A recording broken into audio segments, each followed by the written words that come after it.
Hello everyone, my name is Jessie Rosenberg and welcome to today's Midday Masterclass. Today's session is with Precious Brands and is all about designing for a new age of celebrity and influence of fragrance brands. They will discuss a broad range of challenges and opportunities in the mix of designing and launching celebrity and influence brands to a digital-first audience, including deconstructing traditional bottle formats, developing a visually led fragrance storytelling language, the importance of engagement, and what's next in the fragrance world. Precious Brands is a specialized design and content creations agency, associate member of the Fragrance Foundation UK, and winner of this year's Gold Pentaward for perfume and packaging design. With this being said, I'm delighted to welcome from Precious Brands, Richard and Emily, who will lead this session with a wealth of experience. If you need more advice or understanding, please feel free to contact the Fragrance Foundation UK or Precious Brands at the end of the session. I'm really looking forward to today's masterclass. So welcome, Emily and Richard. So today we wanted to talk a little bit about celebrity and influencer brands, and particularly about the changes we've seen and the projects we've worked on over the last 5 years, and a really interesting shift in terms of what's happening to it. But just a little bit about ourselves, and we're Emily is our brand director. Hi, yeah, should probably introduce ourselves. Yes, Emily Thompson, brand director, again, managing director. We're here at our design and content creation studios based in Kingston for it, and we're very much a specialised creative studio for the fragrance and beauty industry. And you know, part of the reason for our name is that we really understand how precious brands are to you, and particularly the amount of passion and hard work that goes into creating a brand. And we have a lot of first-hand experience of creating brands from ground up for it, all the way through the process from the very first idea. We're particularly known for bottle creation for it, but we go all the way through to campaign work at the other end of it. So, you know, it's a wonderful business to be in for it, and we're very privileged to have some fabulous clients to work with. So enough about us, and onto our topic today. Really, when we think about celebrity fragrance, perhaps it didn't have the best of reputations, and particularly if we think going back probably 10 years ago, there was a real flood of product on the market, and you know, the speed to market was incredible for it. But perhaps these aren't the most memorable of fragrances, although I suspect one or two people may still have a bit of Britney tucked away somewhere for it, but we're not exactly going to own up to that for it. But everything is valid in its time. But that wasn't always the case when we think about celebrity. And if we turn the clock back 30 years to Elizabeth Taylor and White Diamonds, we now have, you know, a modern day classic that still creates multi-million-dollar sales for it. And you know, maybe there are reasons for that. In those days, celebrities were real superstars of the silver screen for it. But I think what it does demonstrate is where there's real effort and ownership that goes into a product, the product itself and the fragrance outlives perhaps its context for it. And so, you know, White Diamonds is a great fragrance, and you know, great fragrances will live on and become iconic. Although it's somewhat hard to think of, you know, a lot of celebrity fragrances that maybe last through 1 or 2 years, let alone a decade. But what we're very excited about is changes that we're seeing now within the business. And I think the background to that is a real shift between the actual business models that went into a lot of those early celebrity products for it. So, you know, in the early days, it was very much driven by the classic licensing model, where, you know, celebrities were receiving millions of dollars up front and big guarantees for that. And also, you know, don't forget that the genre of the time is TV campaigns, huge in-store setups for that. You know, the whole inertia for the marketing model was huge, and the amount of money that got actually spent within there before there was any return meant that there was a real squeeze in terms of what could be spent on the bottles and the packaging, and the fragrance. And you do see some stock or borderline stock type products within there. And the other thing was the sheer speed to market, is that that celebrity was the person of the moment, so it was about bringing that in as fast as could be done. And so I suspect that a lot of them were barely out of stability before they were on the market for it. So what we are seeing is a move away from that traditional model to a partnership model. And within that model, the celebrities themselves are now taking a lot more ownership within it, sharing within the P&L for it. So they actually become real owners. And that's a huge shift in emphasis, that rather than a tack-on type product where they may be experimenting with sunglasses or a certain amount of fast fashion for it, that just kind of went within the whole persona of it, we're now actually seeing some real brand ownership for there. And we'll explain that a little bit further when we talk about the what we call the invested celebrity. And also, we are seeing that the consumer expects a lot more. The consumer is a lot more knowledgeable about fragrance. I think the consumer has an expectation of celebrities, and I think the business models are changing, but also consumer behavior is. And 10 sort of 20 years ago, it was enough to be sold that fragrance with the celebrity face on the campaign. But I think now consumers want more from celebrities. They're expected to be responsible. They're expected to use their influence for good. And we're looking at how we can build those brands with those celebrities that have real meaning, and that they don't feel like, if the business model is changing, how do we make sure that the perception changes as well?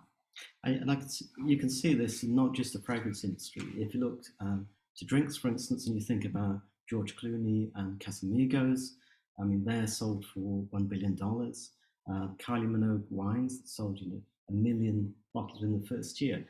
These are much more motivated celebrities that are actually heavily invested in the product in terms of their time. And that was always one of the great concerns, is how much time. And we will actually sort of divide up different types of celebrities as we go a little bit further on for it. And the image you see there is Sierra, the singer, and Russell Wilson, her husband, the famous sports star for it. So, to imagine that a celebrity would then have packaging that would, win the biggest international design award for it is really a big shift, because, that required huge effort to create that. It's a very unique bottle for it that actually magnetically conjoins itself. Two individual fragrances come together as one magnetically, both 50 ml. And it's certainly, to think of that effort going in within the previous era wouldn't be the case. But also, it's understanding the change in how the margins and the allocation of that's possible. Because these brands are very often either DTC first in their launching, or certainly in collaboration to that. And that doesn't mean that retail doesn't have a place, because it certainly does. And I think there's many hybrid models that have emerged within that market. And also, I think very interesting what's going on now, where we start to see a lot more virtual reality and AI stores evolving for it. So, as we've gone through the pandemic, huge increase on online activity. I think now consumers are just so pleased to be able to go back in and smell and experience fragrance again, but we still have that legacy. And I think what's important to understand within this change of business models is that the ability to sell online brings a gain in margin. The actual celebrities' influence doesn't mean that there are the big TV campaigns and that you normally associate to for it. And also, the understanding of the audience is much more acute for it, because the data that you can generate through those models. So, what all this is leading to is actually much more money for the cost of goods. So when we started working on some of these projects within the last 5 years, it was very much, well, we really want you to design the very best that's possible, and stretch the technical capabilities of factories for it. Fully bespoke bottles, new technologies, how can we really stretch the design to make sure that we are helping to change that perception of the celebrity fragrance that was. Yes, because it has a legacy, but I think that this is not just about the design. Huge shift within perfumery as well, and here the opportunities that now you have master perfumers working on these and being proud to be associated with that, because the end product is so much better. And certainly with some of the work that we've done on Kim Kardashian with KKW fragrance, through Hampton Beauty as our client in the States, there's been a lot of blind smellings for that with a lot of the big magazines like Harper's and Vogue. And the results that come back, people are astounded for it, that, well, it's a celebrity fragrance. Well, yes, but the actual cost of goods, the amount of money that goes into the oil is far, far above. But the business models allows enough margin that it can still be sold at a reasonable price. And that's always been the problem with celebrity, is that previously all that money that went into actually gaining the licenses for it just wasn't even the cost of goods. So we're excited in that this is now a new era, and perhaps within the whole background of what's going on across the business models, across retailing for it, that actually here's an opportunity to create really great fragrances in great packaging for it, that's just changing and creating a lovely shift. Yeah, I think, and then the whole back end of that, the business models are changing. We're able to create these amazing products, but unfortunately that perception is still there. So that is all part of our role in terms of building these brands to make sure that the consumer understands that as well. And a big part of that with the celebrity fragrance as well is partnering with the right celebrity. So it does need to feel really, really authentic to that celebrity. So when we work with our partners, and celebrities, we're looking at, do they have that true influence? Sometimes it's not all about following, which we'll get to, but how can we look at engagement rates and study them before we work with them to make sure that true influence is going to be there? How invested are they going to be in the business? Is this a true passion of theirs? Will this feel authentic to their followers? And do they have a vision for their brand, and will they be involved in the creative process? Because if we're so heavily reliant on their influence and their their social influence on social media instead of traditional advertising, then actually if they're not involved in that process, that's going to show at the end. So they need to have that real true influence. It needs to feel super, super authentic for them, which is and that goes for all celebrity brands really, not just in the fragrance space either. So do they have great skin? Well, that makes great sense for them to do a skincare brand. Are they known for that? Do they talk about fragrance? Are they known for talking about fragrance? So it needs to feel authentic to their audience and feel natural for them as well. And also, does the vision and model allow for future launches and brand longevity? And an example, Richard mentions that we work with KKW Fragrance in collaboration with Hampton Beauty, and no matter what you might think of Kim Kardashian, she has a vision for her brands. She is that true entrepreneur, and she is the one driving that creative vision. And we help bring that to life. But if she is so passionate about these brands and bringing those to life as well. So. And she really knows her fragrance. So. Yeah, exactly. And I think that shows on social as well. So we have kind of identified some different types of celebrity and influencer partnerships through our work as well, and the license model still exists and that still works for some, but it is that more traditional licensing agreement that is built on a retail strategy. So quite often we won't see a D2C brand being that traditional licensing model anymore. It's very suitable for super, super big celebrities that have such a wide audience, and actually then we don't have to so heavily rely on a social influence or social media activity from them, because it's in retail, they have a global presence, and that does the work, kind of by itself, with a bit of traditional advertising with that as well, as we see. Then second, we have this kind of celebrity owned brand, and often this is a brand that they create in addition to their main profession. So often they're still doing singing, or they're still acting, but this is a brand in addition to their main career. And it also often has that personal relevance to them. So it needs to feel very authentic, it needs to feel right for them, because if they are known for something else first, it can sometimes feel like a bit of a sponsorship deal or something and sometimes that can make fans a little bit unhappy if they're doing something in their brand over what they should be doing if they're a sports person, for example. But then these types of brands also need to be heavily supported by brand accounts on social, and act as the same way non-celebrity brands do. So that's really important to consider as well, that there's different roles in a celebrity versus a brand role online on social as well. And then thirdly, the entrepreneur. So these are global well-known celebrities creating their own ecosystem of brands. So these are like the Kim Kardashians, Rihanna, Jessica Alba, Kylie Jenner.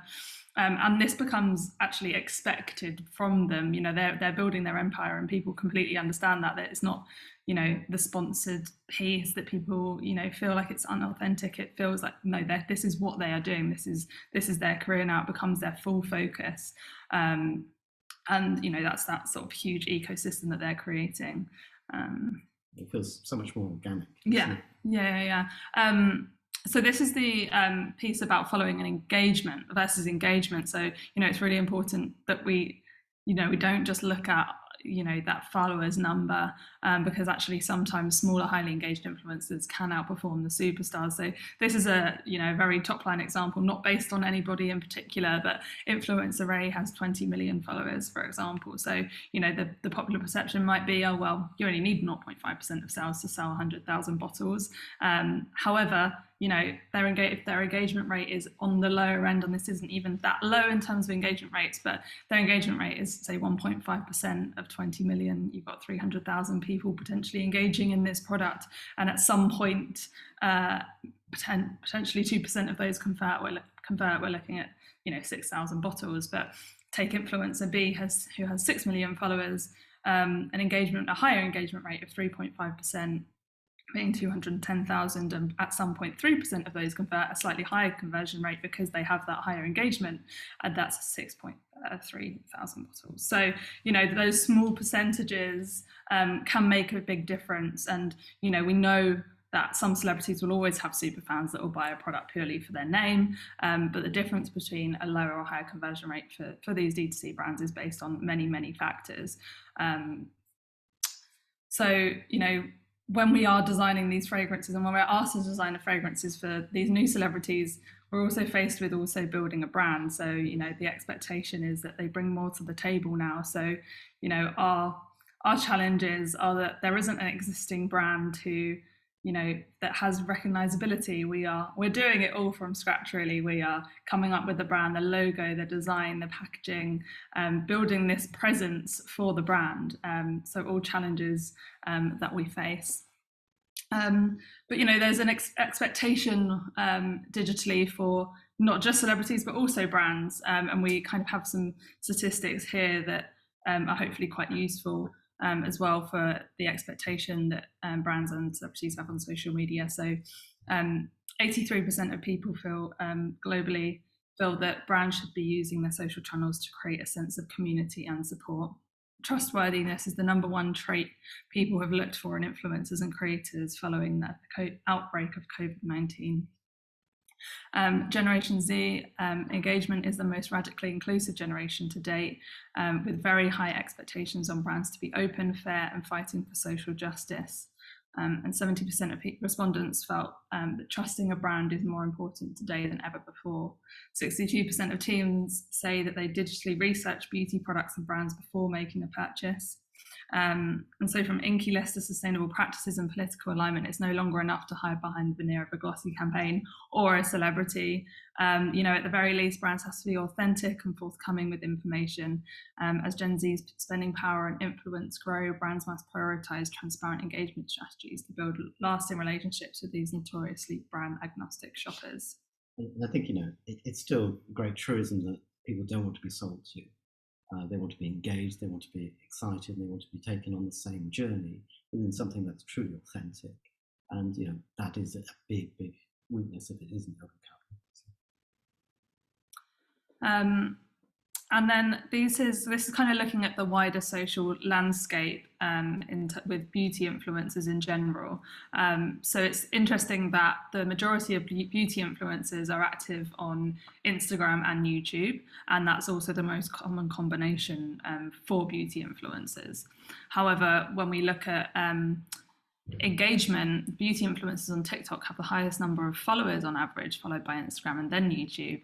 And then beauty influencers on TikTok have a significantly higher engagement rate on average compared to Instagram and YouTube. So, TikTok is really, we're seeing at the moment this kind of place for perfume and enter perfume talk, which we're seeing a lot of at the moment, which is also, we see this rise in genuine influencing. And as this focus shifts from social media as a form of showing off to a platform of resource sharing, a new subset of beauty genuine influencers is emerging, spreading truth to their followers within an ecosystem crippled with misinformation. So this is kind of the rise of this genuine influencer as well, and we're seeing a lot of this kind of informational, educational content on TikTok around perfume as well. So definitely one to check out. So I think in summary of the then versus now, you could kind of put it in terms of the vanity versus the authenticity. So obviously fragrances, and it always will be kind of used as that kind of aspirational tool. It is not that visual. There are the challenges in selling fragrance. It is that kind of selling that aspirational lifestyle. But I think especially in the celebrity world, people don't want that from celebrities anymore. We're seeing so much more genuine need for influencers to use their influencers for good, and therefore these brands that we're creating, we feel like we really need to build the reason for being behind them and bring that authenticity for the celebrity because of the perception that they've had in the past. And of course, all this lovely talk about DTC models selling online doesn't get around. One big problem is that how do you smell something that you sell online? And we're looking forward to the technology, which I believe is in development, where you will be able to smell eventually through your computer, but we're not there yet. And so, here are some things that we've found are very good ways to navigate through that. And one is in terms of casting your net a little bit wider in terms of the olfactive experience for it. So very much the launch of trios as compared to one signature and then later flankers, that are actually launching 3 with perhaps a connecting element for it, is a very good way of actually being able to cover the different olfactive traits that you would find within the audience you've identified for it. And then also for the actual size of the product, is that bearing in mind it is a leap of faith. It's a much bigger one than within colour cosmetics, where you pretty much can see what you're getting. Great tutorials would support that. But the 30 ml allows you to create a price point that's a little bit more an invitation to treat. Also, it's fantastic for combining into bundles as well for that. But in turn, it does actually bring a lot of design dilemmas, and it's something that we've particularly focused over the last few years, that in essence, if you were to take a 30 ml bottle and actually do it within normal specifications, you end up with something that's actually really quite small for it. Depending on the shape. But... and everything for us is about the hand feel for it. So if we look at the example there, which is the Kim collaboration with Kylie for the lips, in actual fact here, the lips account for almost half of the bottle area, It's glass, it's all glass for it, so it has a fantastic weight, and it just feels great in the hand for it. So, trying to overcome a smaller size that's, a little bit easier to actually buy into. And the other benefit for it, particularly within the States, is that the 30 ml coming under the limited quantity for hazardous goods, so that your actual shipping, and particularly your international shipping, is going to become at a much more acceptable price point for it. And going on from there, that the other way, the more traditional way, would obviously be sampling. And I think we've seen some very interesting changes. Gone are the days where you just have some of those put in at retail for it that consumers are now willing to purchase. And our good friends at Sampling Innovations are obviously doing some great things within there, but the actual quality of the vials now all going to pumps means that these products are often being sold at £5, somewhere around there. And consumers, particularly as we enter into Gen Z, are really interested to have that as a way in. And then, expanding on that, the idea of discovery sets for it's a great way across the line for it. But there was a little PS within there, is that particularly when we look at the very youngest part of Gen Z in there, that sometimes they'll just want to buy your samples to have a little piece of a fragrance. And so don't be surprised if you sell a lot more samples than products. Especially when it comes to the celebrity. Yeah, a bit of that celebrity, and they're very happy. And then we have the iconic bottle as well. So we've kind of spoken about, the different series and collections to keep it fresh, keep it exciting. But, that rise of the shelfie shows that the ownership has moved past the idea of one fragrance, but to be an owner of multi-brands, and the more desirable, the better. So, I think that goes hand in hand with the 30 ml. We know that people will like their signature fragrances, but the idea of building the hype around I need that is so important online as well. So, how do we make sure we're building something that people want to have in their bathroom, on their shelf, but also keeps it fresh and exciting. Once you've used that one, I'm sure there'll be something new that this consumer wants as well. So I think we found that people are brought in by it's a fabulous looking bottle, but wow, wasn't the fragrance good as well? Going back to this whole model now that's allowing a greater investment within the cost of goods. Perfumery is really, really good within there, and we've seen that through the blind smellings and other ways as well. It's that it is a very different place to where it was.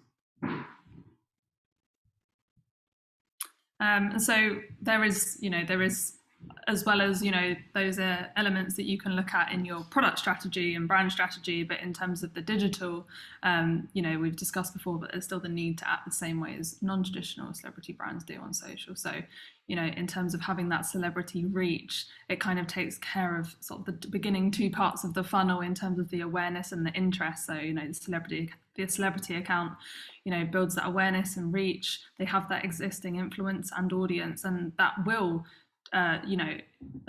give that direct link to purchase for the small minority of true fans, but a lot of those other followers will be sent to a brand account, and that brand account has a role of providing credibility, education, community support, retention, and encouraging that final purchase decision as well.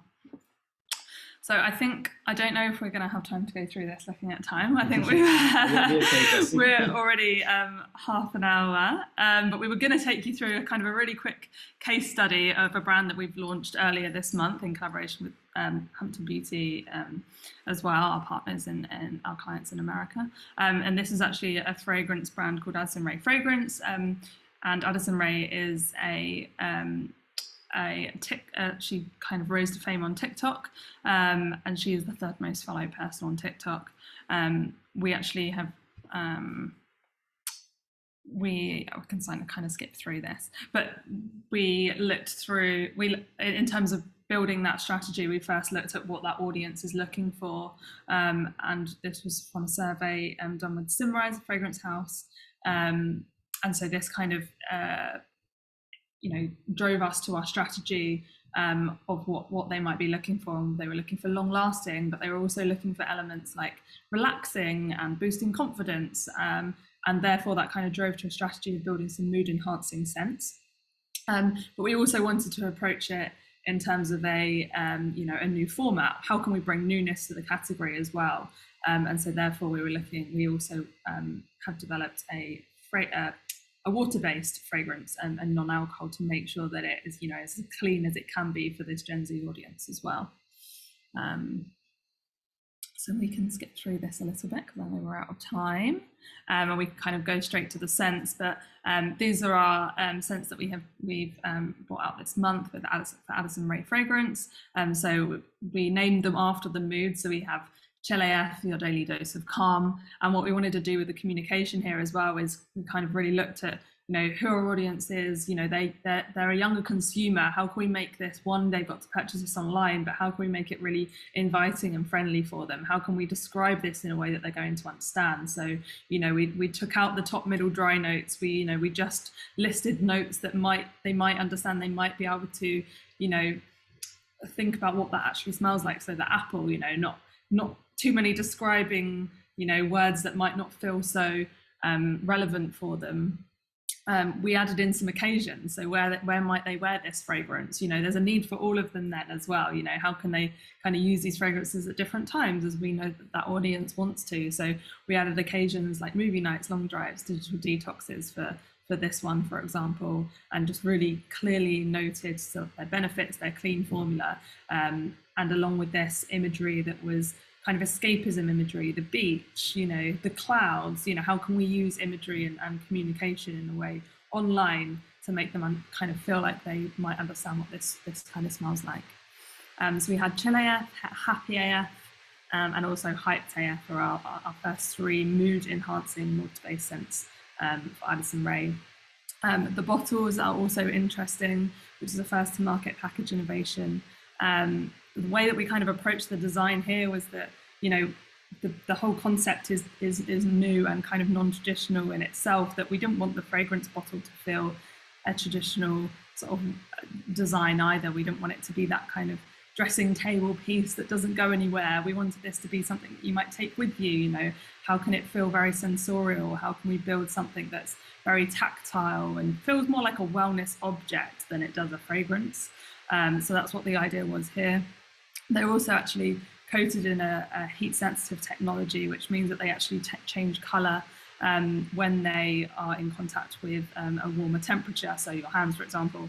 And this is the sort of how they start as before to after, which is a really exciting thing for that consumer as well. And Addison likes to reference the mood rings from her Y2K era as well, which is kind of a nice element for the brand and something that we hope means that they have that. I want that. We kind of built that hype around the fragrance, because they can't, because they haven't been able to smell that yet, along with the entry price point and the size as well, as we've spoken about. And in that month we kind of built that community already that we've hoped for, in terms of having people talking about this online. It's something visual they can see.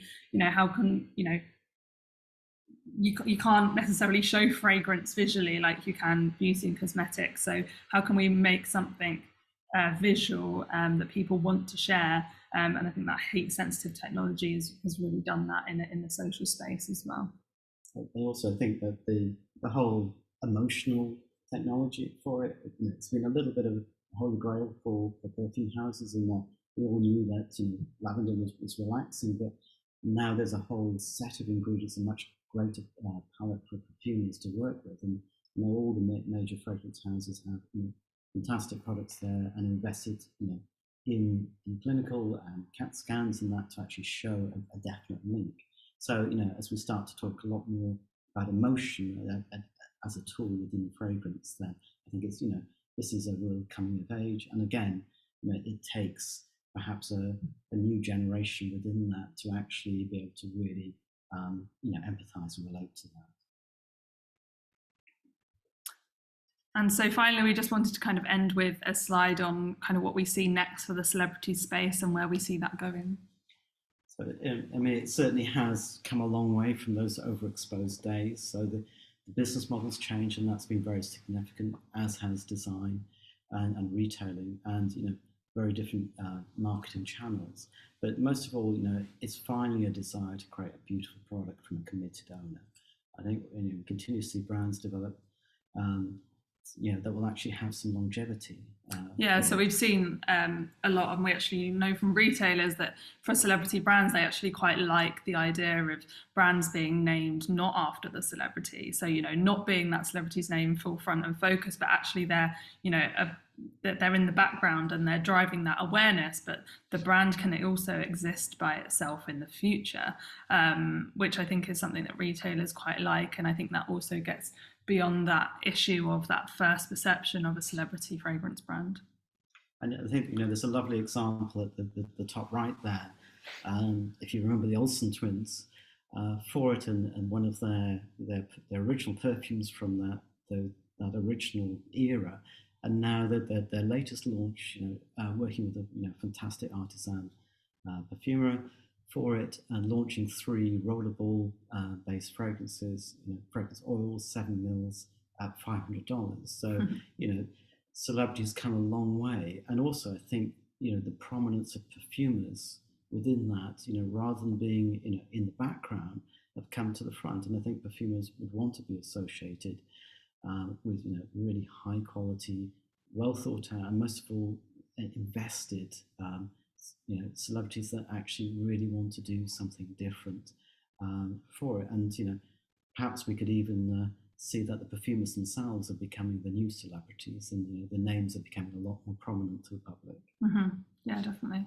And then also, we've spoken about this, but the responsible celebrities, so they have an expectation to use their influence for good causes, raising awareness around social issues and driving change as well. So, a recent example in the fashion world of Victoria's Secret, going from angels to activists, which is, showing that change and drive for good. And then also we think we'll see more influencer collaborations, so those smaller, more genuine influencers collaborating with credible existing brands, which could be an opportunity for the fragrance space potentially. We've seen it in the skincare space. So Selfless by Hiram was a brand created by a skincare influencer in collaboration with the Inky List, which gave that credibility behind the brand, but with his knowledge and sort of fresh approach to the space as well. So we think we'll see some more collaborations like that in the future. So it's definitely a new age. Could it become a golden age? Well, let's wait and see. But I think there's real passion behind what's coming forward. We feel privileged to be involved with some of the best of that. And if you have any questions, perhaps we don't have so much time, but please do email or contact us afterwards as well. But we'll hand back to you now, and thank you for your time. Thank you so much for joining us. That was absolutely fascinating. I think that the Fragrance Foundation UK might have to get on TikTok. I think that's yes, thank you so much, and I hope you enjoy the rest of your day, and we will share your information with everyone that's been watching. Amazing. Thank you very much. Thank you everyone. Thank you everyone for joining.